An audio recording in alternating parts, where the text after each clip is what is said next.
Olá! Seja bem-vindo ao canal Sala dos Professores. Esse é o terceiro e último vídeo da construção do conceito de aprendizagem significativa.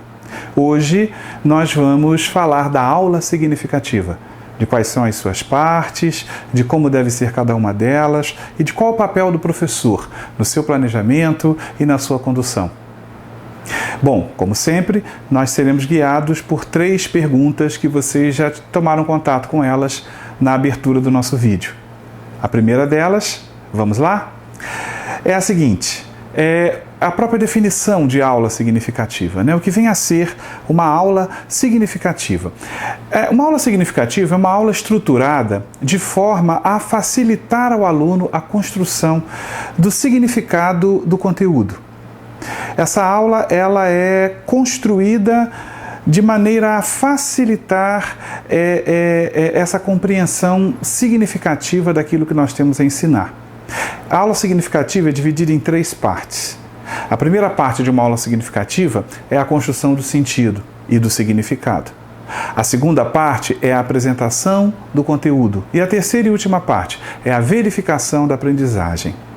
Na construção de sentido, né, na primeira parte de uma aula significativa, o papel do professor é oferecer ao aluno contextos próximos da realidade dele para facilitar exatamente a construção de sentido sobre aquilo que nós vamos ensinar. Por exemplo, se vamos ensinar alguma coisa da área de ciências, é aconselhável que nesse primeiro momento o professor busque um contexto próximo da vida do aluno em que esse conteúdo esteja inserido, porque dessa forma ele vai estar facilitando a construção de sentido por parte do aluno. A segunda parte de uma aula significativa, a apresentação do conteúdo, ela deve ser feita de forma que o professor construa o conceito junto com o aluno. Essa talvez seja a parte da aula que mais vai sofrer influências dos nossos vícios, né? De como a gente recebeu aulas ao longo da vida. Afinal de contas, fomos alunos e hoje somos professores. E o nosso fazer hoje tem muito do fazer dos professores que estiveram em contato conosco. Né? O professor que somos, ele é muito constituído do somatório dos professores que tivemos ao longo da nossa história escolar.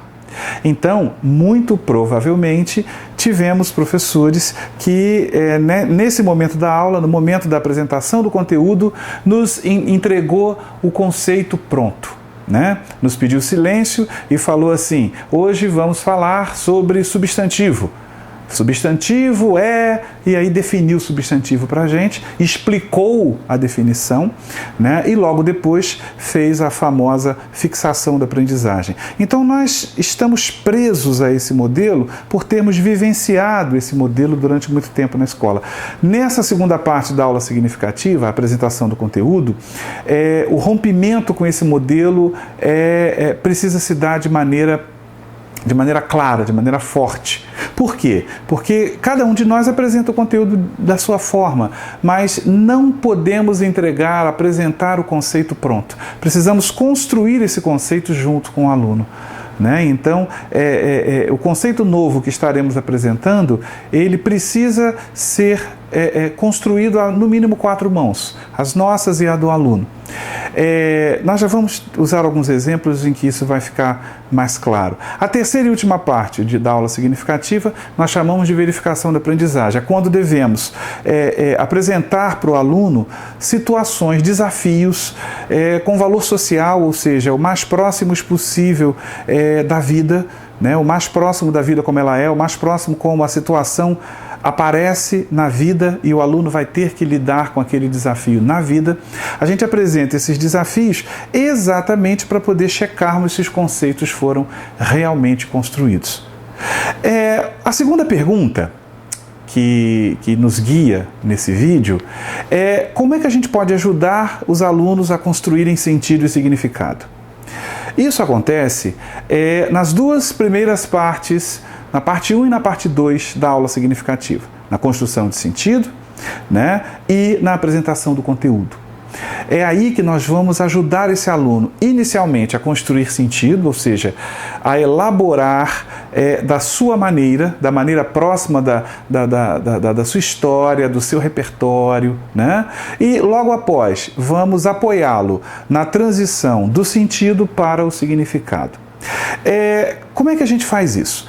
Em primeiro lugar, inicialmente numa aula significativa, na primeira parte, na construção de sentido, a gente precisa oferecer aos alunos situações contextuais inclusivas para que o cérebro realize a chamada assimilação do conceito. Agora, o que é uma situação contextual inclusiva?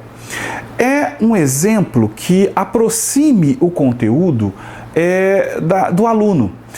Vamos direto ao exemplo. Ao apresentar, por exemplo, o conteúdo concordância verbal, já usamos esse exemplo, né, um bom exemplo, ao invés de entrar em sala de aula e ir direto ao conteúdo, explicar o conteúdo, a professora levou para a sala de aula uma música, a música Inútil, do Traje a Rigor, apresentou a letra da música no quadro, cantou a música junto com os alunos, né? E nessa música, nessa letra, existem erros de concordância. E a partir dessa música, ela convidou os alunos a entenderem o que é concordância verbal.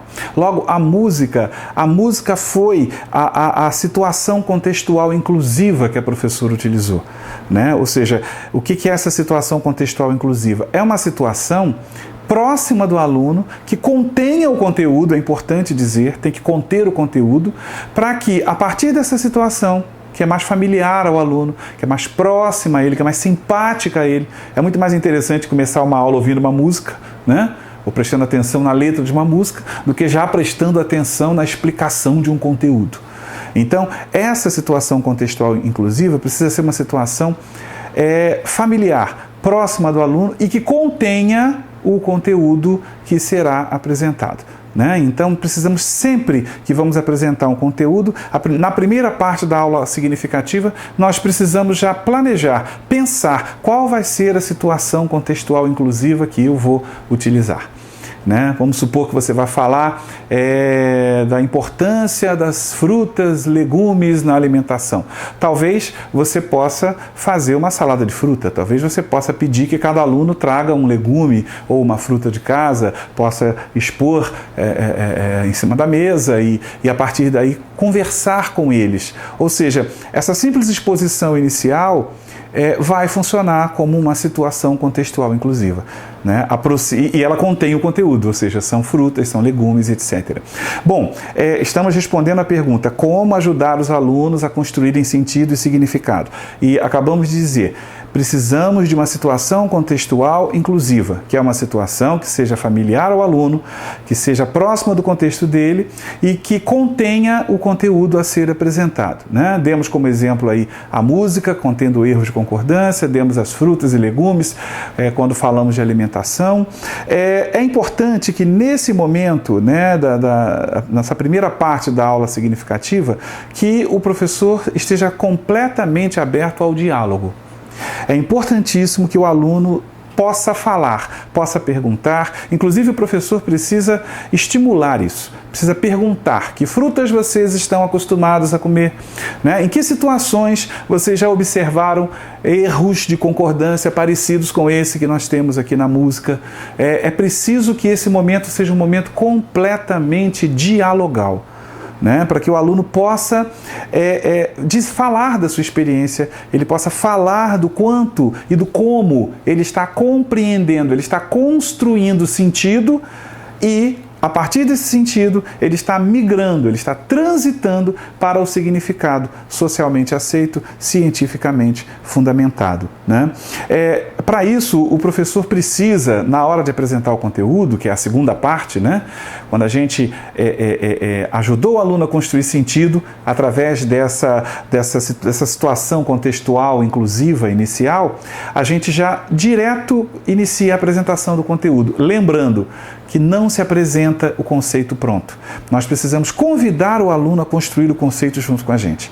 Pegando mais uma vez o exemplo da música inútil, a professora não usou a música e depois não disse apenas: aqui nós temos erros de concordância verbal, o erro está aqui, agora eu vou explicar o que é isso. Não. Ela perguntou: o que vocês observaram na letra dessa música? Ah, interessante, então tem erros aqui, vamos corrigir esses erros. Ela fez um convite a eles: vamos corrigir esses erros. E aí ela os levou a perceber que verbo e sujeito têm uma relação muito mais próxima do que eles podiam observar anteriormente. E aí, a partir daí, eles compreenderam o conceito de concordância verbal. Então, na apresentação do conteúdo, apresente você o conteúdo da maneira que você está acostumado. Ou fazendo a leitura do livro, ou explicando, anotando, uma síntese no quadro, ou dando outros exemplos, ou seja, apresenta da sua forma. O único cuidado que precisamos ter para que a nossa aula possa ser considerada uma aula significativa é que nós não podemos apresentar o conteúdo pronto, o conceito pronto, porque o cérebro não vai ter o que fazer se a gente apresentar o conceito pronto. E quando o cérebro não tem o que fazer, ele inventa. No caso de cérebros de criança e de adolescente, não é muito difícil, essa invenção partir para uma distração, para uma conversa, ou para uma bolinha de papel ou coisa que o valha. Então, precisamos manter o cérebro do aluno em movimento. E é exatamente aí, apresentando o conteúdo de forma a caminhar junto com ele para a construção do conteúdo, do conceito.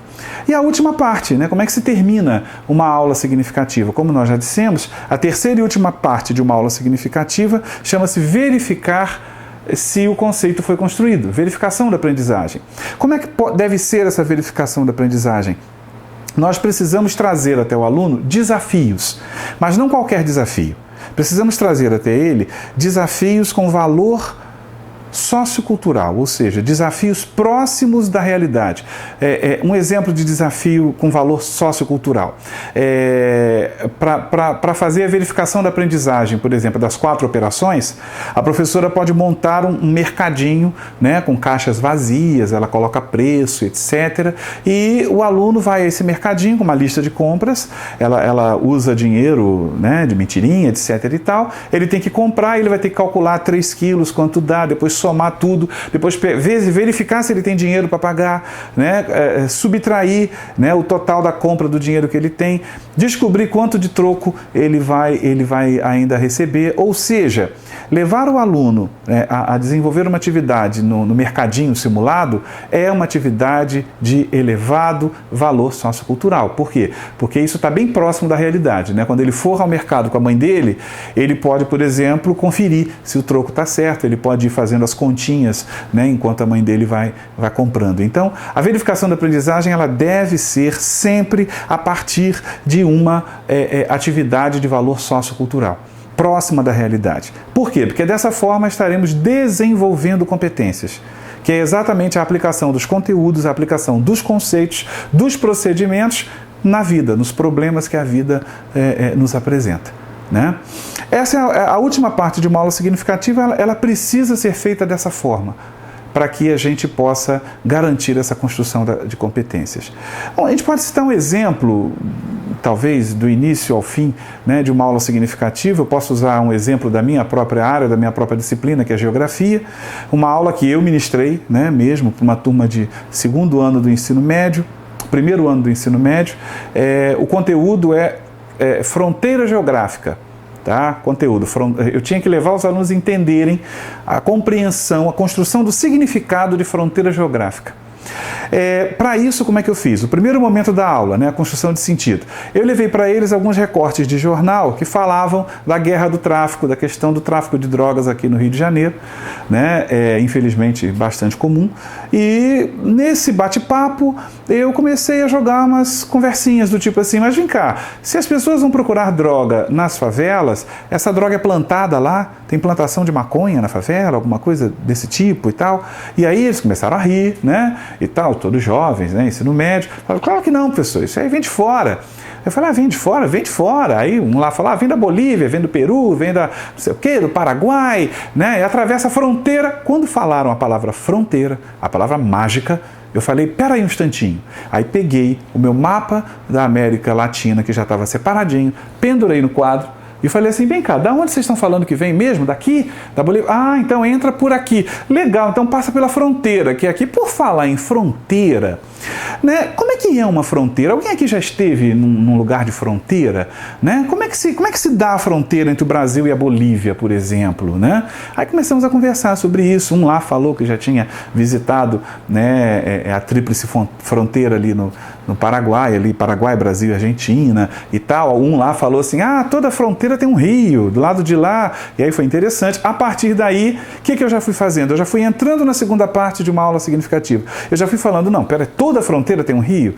Né? Então, vamos lá. Então, existem fronteiras que existem a fronteira molhada, existe a fronteira seca, né? Aí eu aproveitei e já fui mostrando a fronteira marítima, a fronteira continental, e dali a gente já foi apresentando o conteúdo fronteira. Falamos de fronteira cultural, fronteira geográfica. E como é que a gente finalizou? Como é que a gente fez a verificação da aprendizagem?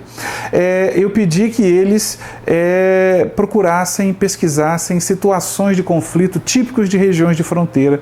Nós analisamos essas situações em sala de aula e depois pedi que, em grupo, eles construíssem projetos para melhorar, né, a segurança das fronteiras brasileiras. Né? Como é que isso poderia acontecer?